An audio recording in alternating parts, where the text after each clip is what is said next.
Hello students. आज मैं आप लोगों को बीए सेमेस्टर 3 का इंग्लिश ऑनर्स का मेजर 4 पेपर पहला यूनिट पढ़ाने जा रहा हूँ, जो है history of English prose in the 18th century with significant influences and movements and important individual authors and their works.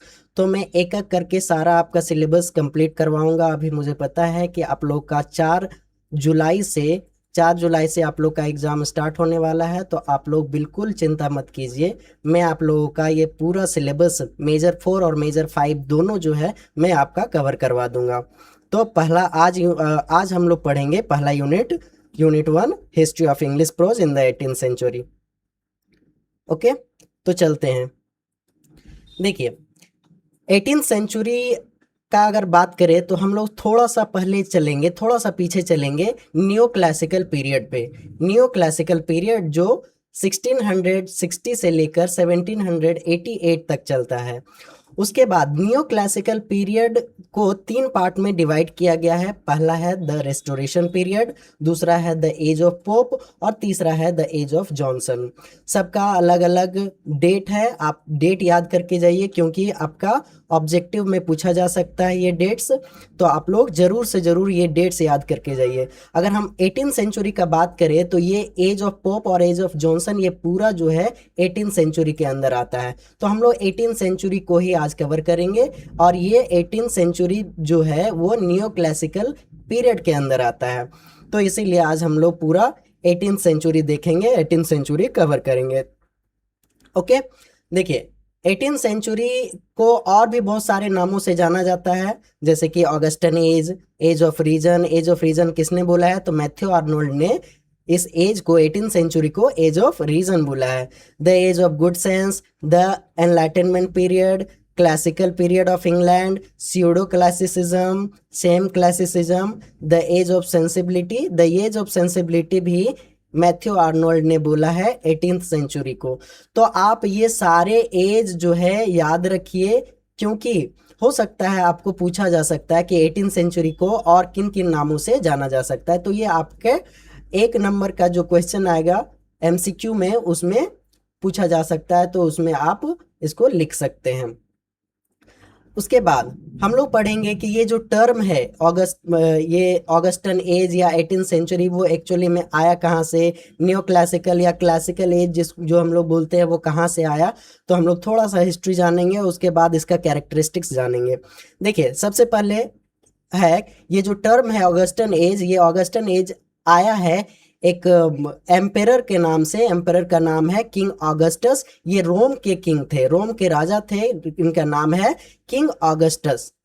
क्या नाम है? King Augustus. किंग ऑगस्टस जो है वो रोम के किंग थे, जो 27 बीसी से लेकर 14 एडी में ये एडी तक इनका रूल रहा है रोम में।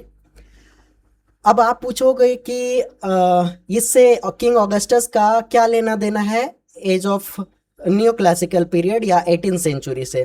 तो मैं आपको बता दूं कि 18th सेंचुरी इंग्लैंड के जितने भी राइटर्स हैं, 18th सेंचुरी इंग्लैंड के जितने भी राइटर्स हैं, वो सारे राइटर्स ज़्यादातर इस एज के जो क्लासिकल राइटर्स थे, जैसे कि वर्जिल, होरेस, ओविड और भी बड़े बड़े जो राइटर्स थे, उनको इमिटेट करते थे, उनको फॉलो करते थे और उनको फॉलो करके लिखते थे। इसीलिए हम लोग को इनका हिस्ट्री जानना बहुत ज़रूरी है, क्योंकि 1 नंबर का क्वेश्चन में हो सकता है आपका पूछा जा सकता है। और नहीं तो अगर आप 18th सेंचुरी का हिस्ट्री अगर लिखेंगे क्वेश्चन आंसर में, तो आप इसको ऐड कर सकते हैं। यहाँ से आप शुरू कर सकते हैं कि ये 18th century, the term 18th century is derived from the Augustan age of Rome, from the name of king Augustus. Okay, उसके बाद दूसरा पॉइंट क्या है? तो during Augustus reign Roman literature reached its highest level of the excellence through writers such as Virgil, Horace and Ovid. अगर हम बात करें ऑगस्टस के रीन का, उसके रूल का, उसके राज का, तो रोमन लिटरेचर जो है उस समय बहुत हाईएस्ट लेवल तक पहुंच चुका था।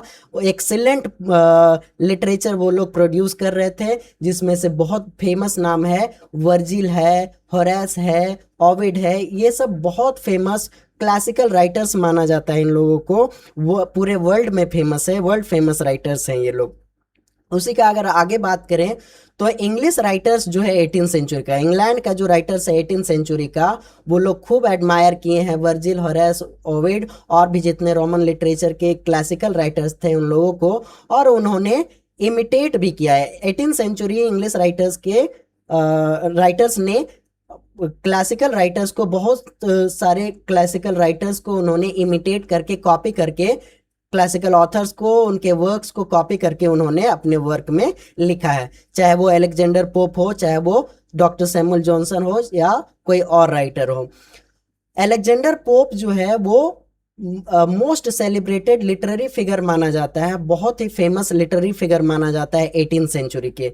18 सेंचुरी में अगर बात करें तो अलेक्जेंडर पोप का बात नहीं आएगा, नाम नहीं आएगा, ऐसा हो नहीं सकता है। तो अलेक्जेंडर पोप जो है वो एक तरह से बोल सकते हैं कि ये मेन लिटरेरी फिगर है 18 सेंचुरी के। इनको greatest follower of Horace, Virgil और ओविड भी बोला जाता है। ये ग्रेटेस्ट फॉलोअर्स थे क्योंकि सबसे ज़्यादा अलेक्जेंडर बहुत ज़्यादा इन्फ्लुएंस थे, तो वो थे होरेस, वर्जिल और ओविड से। ओके, मैथ्यू आर्नोल्ड, इसके बाद आता है मैथ्यू आर्नोल्ड ने 18 सेंचुरी को क्या बोला है, तो 18 सेंचुरी को बोला है our excellent 18th century the age of prose. इन्होंने 18 सेंचुरी को एज ऑफ प्रोज बोला है जी। अगर हम 18 सेंचुरी का बात करें तो सबसे ज़्यादा जो फेमस हुआ है 18 सेंचुरी, वो प्रोज को लेकर फेमस हुआ है, प्रोज राइटिंग को लेकर फेमस हुआ है, क्योंकि नए नए तरह का प्रोज, नए नॉवेल्स भी जो है इसी एज में आया है। नॉवेल जो हम लोग पढ़ते हैं, जिसको हम लोग फिक्शन भी बोलते हैं, ये जो है वो 18 सेंचुरी में ही डेवलप हुआ है। डैनियल डिफो ने पहला नॉवेल इंग्लैंड में लिखा है जो है रॉबिन्सन क्रूसो। ओके, तो ये मैथ्यू आर्नोल्ड ने इस एज को एक्सीलेंट 18 सेंचुरी और एज ऑफ प्रोज बोला है। आप अपने आंसर में मैथ्यू आर्नोल्ड का ये कोटेशन आप कोट कर सकते हैं, इससे आपके आंसर बहुत ज़्यादा रिच होंगे, बहुत अच्छा बनेगा, और एग्जामिनर को भी लगेगा कि हाँ स्टूडेंट पढ़ा है, उन्होंने ये कोट्स डाला है, तो इससे आपके मार्क्स बढ़ सकते हैं। आप जितना अपने क्वेश्चन आंसर में मार्क्स डालेंगे उतना ज़्यादा, उतना बेहतर आपका आंसर बनेगा। ठीक है, this title reflects the remarkable development of pros writing. और ये जो कोटेशन जो है मैथ्यू आर्नोल्ड ने जो बोला है, जिसके कारण जो है इस एज में 18 सेंचुरी में प्रोज राइटिंग जो है बहुत ज़्यादा डेवलप हुआ है, बहुत ज़्यादा डेवलप हुआ है प्रोज राइटिंग इस पीरियड में, जिसमें से एसेज डेवलप हुआ है, जर्नल्स आया, पॉलिटिकल राइटिंग्स आया, बायोग्राफीज आया, क्रिटिसिज्म आया, नॉवेल्स आया। ठीक है, इसी समय ये सारे प्रोज राइटिंग्स, प्रोज के अंदर बहुत सारा चीज आता है। अच्छा, मैं एक और बात बता दूं कि प्रोज होता क्या है। तो प्रोज मैं आपको बता दूं, जो भी ये एक जॉनरा ऑफ लिटरेचर है, एक काइंड ऑफ लिटरेचर है, जिसमें जिसको पैराग्राफ के फॉर्म में लिखा जाता है। जैसे आप पोइट्री पढ़ते हैं, ड्रामा पढ़ते हैं, प्रोज पढ़ते हैं, तो पोइट्री जैसे स्टेंजा के फॉर्म में लिखा जाता है, पोइट्री जो है वो स्टेंजा के फॉर्म में लिखा जाता है। उसी तरह ड्रामा जो है वो डायलॉग के फॉर्म में लिखा जाता है, और प्रोज जो है वो पैराग्राफ के फॉर्म में लिखा जाता है। यही डिफरेंस है तीनों में, यही डिफरेंस है तीनों में। तो प्रोज के अंदर बहुत सारा प्रोज आता है, अलग अलग तरह का प्रोज आता है। पोइट्री के अंदर भी अलग अलग टाइप का पोइट्री आता है, ड्रामा के अंदर भी बहुत सारा टाइप्स आता है। तो अगर हम प्रोज का बात करें तो ऐसे जो है वो प्रोज का ही पार्ट है, जर्नल भी प्रोज का पार्ट है, पॉलिटिकल राइटिंग्स भी प्रोज का पार्ट है, बायोग्राफीज हो गया, ऑटोबायोग्राफीज हो गया, ये सारा जो है प्रोज का ही पार्ट है। क्रिटिसिज्म का बात करें, नॉवेल का बात करें, शॉर्ट स्टोरी का बात करें, नॉवेला का बात करें, तो ये सारा जो है वो प्रोज के अंदर ही आता है। तो आप लोग याद रखो कि प्रोज जो है वो पैराग्राफ के फॉर्म में लिखा जाता है, एक लिटरेरी जॉनरा है। ठीक है, और ये प्रोज जो है इस समय बहुत ज़्यादा 18 सेंचुरी में फेमस हुआ, क्योंकि 18 सेंचुरी से पहले पोइट्री और ड्रामा बहुत ज़्यादा फेमस हुआ, और पोइट्री और ड्रामा को ही लेकर ज़्यादातर लिखा जाता था। राइटर्स ड्रामा और पोइट्री ही ज़्यादा लिखते थे, लेकिन 18 सेंचुरी में पहली बार जो है वो प्रोज देखने को मिला है। चलिए अब हम लोग देखते हैं इसका लिटरेरी कैरेक्टरिस्टिक्स। एक्चुअली में लिटरेरी कैरेक्टरिस्टिक्स क्या क्या है 18 सेंचुरी का, 18 सेंचुरी बोलो या तो ऑगस्टिन एज बोले, बात एक ही है। आप लोग ये जितना भी पॉइंट्स है, ये पॉइंट्स को आप लोग ऐड कर सकते हैं अपने आंसर में, जिससे आपका आंसर जो है वो बहुत ही बेहतर बनेगा। ओके, देखिए लिटरेरी कैरेक्टरिस्टिक्स का बात करें तो पहला कैरेक्टरिस्टिक्स है कि एक न्यू प्रोज फॉर्म्स का एज है, जिसमें पीरियोडिकल्स आया, क्रिमिनल बायोग्राफीज आया, ट्रैवलॉग आया, पॉलिटिकल एलिगरीज आया और रोमांटिक टेल्स आया। मैं एक एक करके आप लोगों को ये सारे जॉनरास बता देता हूँ। पीरियोडिकल्स जो है वो एक फिक्स पीरियड में ये छपता था। इसको इसमें कोई करंट इश्यूज को लेकर, कोई पॉलिटिकल मुद्दा को लेकर जो है इसमें लिखा जाता था। ये है पीरियोडिकल्स। क्रिमिनल बायोग्राफीज, बायोग्राफीज तो आप लोग जानते हैं, इसमें क्रिमिनल बायोग्राफीज में वो सारे बायोग्राफीज को लिखा जाता था जो कोई क्रिमिनल हो, क्रिमिनल के बारे में बायोग्राफीज होता था। ट्रैवलॉग किसको बोलते हैं, तो ट्रैवलॉग जो है वो ट्रैवल राइटिंग होता है। कोई यात्री पहले एक जगह से दूसरे जगह जाते थे और जो कुछ भी अपने लाइफ में एक्सपीरियंस करते थे उस यात्रा के दौरान, उसको ट्रैवलॉग में लिखा जाता था। इसको यात्रा वृतांत भी बोलते हैं। पॉलिटिकल एलिगरीज का बात करें तो ये एलिगरीज क्या होता था, तो पॉलिटिकल एलिगरीज अलग अलग टाइप का होता है, बहुत तरह का टाइप होता है। तो यहाँ पे जो ऐसे राइटर जो पॉलिटिकल सिस्टम और कोई पॉलिटिशियन को सटायर करते थे, उनको लेकर लिखते थे, उसको एलिगरीज, डायरेक्टली नहीं बल्कि इनडायरेक्टली लिखा जाता था ये पॉलिटिकल एलिगरीज। कोई भी नेता, कोई भी पॉलिटिकल सिस्टम, कोई भी पॉलिटिकल प्रिंसिपल्स को लेकर जो समाज में, कोई सोसाइटी में चल रहा है जो अच्छा नहीं है समाज के लिए, सोसाइटी के लिए, उसके लिए ये पॉलिटिकल एलिगरीज होता था। और रोमांटिक टेल्स, तो रोमांटिक टेल्स जो है ये भी एक प्रोज का ही पार्ट है। अगर हम बात करें तो सटायर भी एक प्रोज का पार्ट है, ठीक है। और इस समय ये फेमस लिटरेरी कैरेक्टरिस्टिक था 18 सेंचुरी में, सटायर। तो आप लोग याद रखो कि सटायर भी जो है एक जॉनरा है जो बहुत ही फेमस, बहुत ही फेमस लिटरेरी जॉनरा था उस समय, जो प्रोज के अंदर ही आता है। आगे बात करें तीसरा पॉइंट, तो तीसरा पॉइंट जो है वो ऑगस्टिन एज जो है, इस समय नॉवेल का राइज हुआ। नॉवेल जो है वो सामने आया, नॉवेल लिखना स्टार्ट हुआ, राइटर्स जो है वो नॉवेल लिखने लगे इस समय, और ये फेमस जॉनरा बना नॉवेल राइटिंग इस समय 18 सेंचुरी में।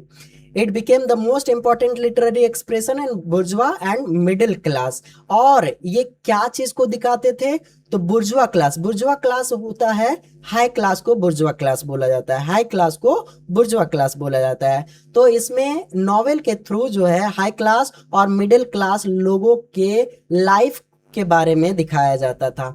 अगर हम इंग्लैंड में बात करें 18 सेंचुरी में, तो चार बड़े फेमस नॉवेल राइटर्स हुए, जिसमें से डैनियल डिफो जो है वो बहुत फेमस है। डैनियल डिफो जो है, इन्होंने पहला नॉवेल जो है इंग्लैंड में लिखा, जो है रॉबिन्सन क्रूसो।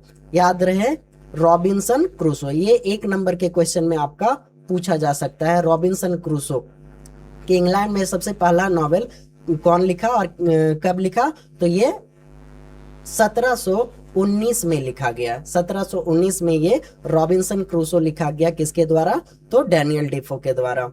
सैमुअल रिचर्डसन, इसके बाद सैमुअल रिचर्डसन आते हैं। सैमुअल रिचर्डसन का एक बहुत फेमस नॉवेल है जिसका नाम है पामेला। पामेला जो है बहुत फेमस नॉवेल है। हेनरी फील्डिंग, इसके बाद हेनरी फील्डिंग आता है। हेनरी फील्डिंग को फादर ऑफ इंग्लिश नॉवेल भी बोला जाता है, क्योंकि भले हेनरी फील्डिंग ने पहला नॉवेल नहीं लिखा, लेकिन इन्होंने फुल फ्लेजेड नॉवेल लिखा जिसका नाम है टॉम जोन्स। टॉम जोन्स, इन्होंने फुल फ्लेजेड नॉवेल लिखा और बहुत फेमस ये नॉवेल है, फुल फ्लेजेड नॉवेल है हेनरी फील्डिंग का टॉम जोन्स। और इसीलिए हेनरी फील्डिंग को फादर ऑफ इंग्लिश नॉवेल बोला जाता है। और एक और है टोबियास स्मॉलेट। टोबियास स्मॉलेट का एक बहुत फेमस वर्क है पेरिग्रीन पिकल। ये जो है मेन एक्सपोनेंट्स है इस नॉवेल राइटिंग के। इनको 4 व्हील्स ऑफ इंग्लिश नॉवेल भी बोला जाता है। 4 व्हील्स ऑफ या four pillars of English novels बोला जाता है, four wheels of English novel. ये 18th सेंचुरी के फोर व्हील्स हैं इंग्लिश नॉवेल। तो इससे भी क्वेश्चन पूछा जा सकता है कि four wheels of English novel किनको बोला जाता है। देखिए, four wheels of English novel Daniel Defoe, Samuel Richardson, Henry Fielding, Tobias Smollett, और एक और राइटर हैं जिनको कभी कभी उनको भी ऐड किया जाता है, वो है हमारा Lawrence stern. Lawrence Lawrence stern Lawrence stern जो है, इनको भी फोर व्हील्स में कभी कभी रखा जाता है। कुछ राइटर्स, कुछ हिस्टोरियंस जो है टोबियास स्मॉलेट को इसके अंदर रखते हैं, कुछ हिस्टोरियंस जो है वो लॉरेंस स्टर्न को रखते हैं। अगर आप टोबियास स्मॉलेट की जगह पे लॉरेंस स्टर्न भी लिखते हैं तो कोई दिक्कत नहीं है, ये भी सही होगा। ठीक है, तो लॉरेंस स्टर्न का एक बहुत फेमस वर्क है, बहुत फेमस नॉवेल है ट्रिस्ट्रम शैंडी। ट्रिस्ट्रम शैंडी याद रखिएगा, ट्रिस्ट्रम शैंडी बहुत फेमस नॉवेल है। ओके, उसके बाद पांचवा जो पॉइंट है वो है कि पोइट्री का अगर बात करें, 18th सेंचुरी में अगर पोइट्री का बात करें तो पोइट्री में क्या है, पोइट्री में हीरोइक कॉपलेट का बहुत ज्यादा यूज होता था। हीरोइक कॉपलेट का बहुत ज्यादा यूज होता था पोइट्री में। पोइट्री माने हीरोइक कॉपलेट। अगर पोइट्री हीरोइक कॉपलेट में नहीं लिखा गया हो तो ये इसका वहां पे उस समय 18th सेंचुरी में पोइट्री पब्लिश नहीं होता था। तो ये बहुत ही इंपॉर्टेंट वर्स का फॉर्म है, तरीका है लिखने का।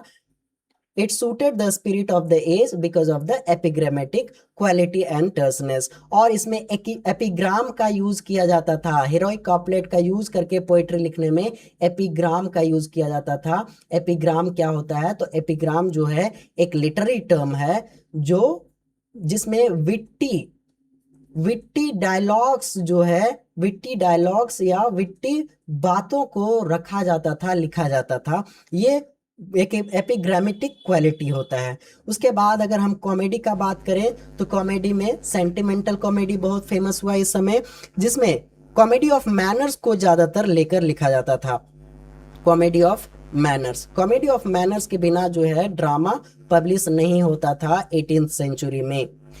It was a new dramatic form that became popular during this age. और ये सेंटिमेंटल कॉमेडी जो है बहुत फेमस हुआ इस समय, इस एज में। बर्लेस्क का यूज किया जाने लगा राइटर्स के द्वारा, चाहे वो ड्रामा हो चाहे वो पोइट्री हो, बर्लेस्क का यूज किया जाता था। बर्लेस्क दो तरह का होता है, एक होता है हाई बर्लेस्क और दूसरा होता है लो बर्लेस्क। हाई बर्लेस्क और लो बर्लेस्क में क्या डिफरेंस है, तो कोई भी सीरियस बात को, सीरियस चीजों को एकदम नॉर्मल तरीके से लिखा जाए उसको हम लोग लो बर्लेस्क बोलते हैं। और एक छोटा सा तुच्छ मैटर को बहुत ही बढ़ा चढ़ा के लिखा जाए तो उसको हम लोग हाई बर्लेस्क बोलते हैं। ये है बर्लेस्क, जो राइटर्स के द्वारा, अलेक्जेंडर पोप के द्वारा इनके वर्क, इनके poetry Rape of the Lock में यूज किया गया है, और ऑलिवर गोल्डस्मिथ के द्वारा इनके ड्रामा में यूज किया गया है। और लास्ट पॉइंट है 18th सेंचुरी में कॉमेडी ऑफ मैनर्स, जो आप लोगों को मैं बताया कि कॉमेडी ऑफ मैनर्स जो है वो बहुत फेमस था, बहुत पॉपुलर था इस पीरियड में। इसके बिना अगर आप ड्रामा लिख रहे हैं, कोई भी राइटर ड्रामा लिखता था, कॉमेडी ऑफ मैनर्स का यूज नहीं किया तो उसका ड्रामा पब्लिश नहीं होता था। ठीक है, तो ये आपका 18th सेंचुरी का पूरा ब्रिटिश प्रोज के बारे में है। अब अगर आपको और लगता है कि मैं और इस पे वीडियो बनाऊं, एक और वीडियो बनाऊंगा इसके ऊपर, 18th सेंचुरी राइटर्स के ऊपर। ये पार्ट 1 है, पार्ट 2 में आप लोगों को राइटर्स के बारे में बताऊंगा, क्योंकि एक क्वेश्चन जो है वो राइटर से आएंगे। ठीक है, एक क्वेश्चन जो है वो राइटर से आएगा। मैं आप लोगों को PYQs भी दिखा दूंगा, PYQs में किस तरह से क्वेश्चन पूछा जाता है, तो वो मैं आपको दिखा दूंगा। और उसी के अकॉर्डिंग, PYQs के अकॉर्डिंग मैं आप लोगों को क्लासेस या वीडियो बनाऊंगा, ताकि आप लोगों को एग्जाम में कोई दिक्कत ना हो। तो अगर और भी कोई टॉपिक पे जो आपको लगता है कि इस टॉपिक पे मैं वीडियो बनाऊं, तो आप मुझे कमेंट में बताइए कि मैं किस टॉपिक पे अगला वीडियो बनाऊं। वैसे मैं अगला जो है इसी के ऊपर 18th सेंचुरी का पार्ट 2 के ऊपर मैं वीडियो बनाऊंगा। तब तक के लिए थैंक यू।